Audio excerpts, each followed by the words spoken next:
किसी भी स्त्री के प्रति आकर्षण को कैसे खत्म करें।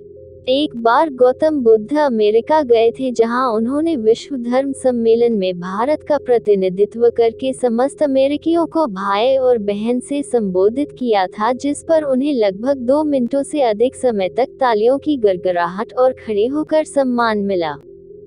इसी प्रकार एक बार एक विदेशी महिला उनके व्यक्तित्व से प्रभावित होकर उन पर रीझ गई और उनसे कहा कि वह उनके जैसा एक प्रभावशाली पुत्र चाहती है।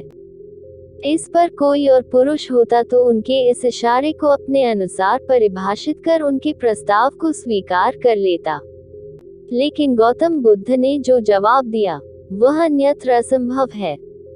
उन्होंने कहा कि वे उन्हें ही अपना पुत्र मान सकती हैं। आपके प्रश्न का जवाब बहुत सरल है।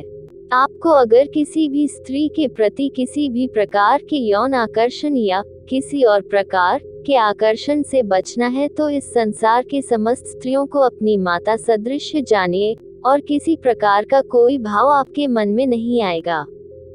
इसी प्रकार का एक प्रसंग सीता जी, श्री राम और लक्ष्मण जी के साथ देखने को मिलता है।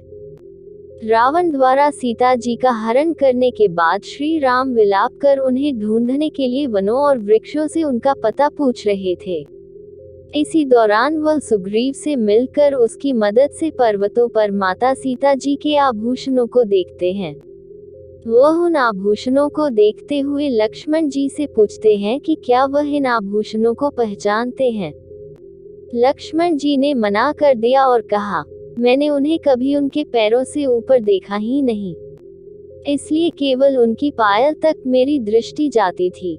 सो मैं केवल पायल को पहचानता हूँ, लेकिन गले के हार, नाक के बूंदे और कान की बाली तक मेरी दृष्टि नहीं गई, सो उन्हें नहीं पहचान सकता। जब किसी स्त्री के प्रति इतनी श्रद्धा हो कि उनके चरणों को छोड़कर उससे अधिक आसक्ति न हो, तो आप किसी भी प्रकार के आकर्षण से बच सकते हैं। संसार की समस्त स्त्रियों को माता या बहन की दृष्टि से देखेंगे तो कभी और कोई भाव मन में आएंगे ही नहीं, फिर और किसी प्रकार के आकर्षण की गुंजाइश नहीं बचेगी।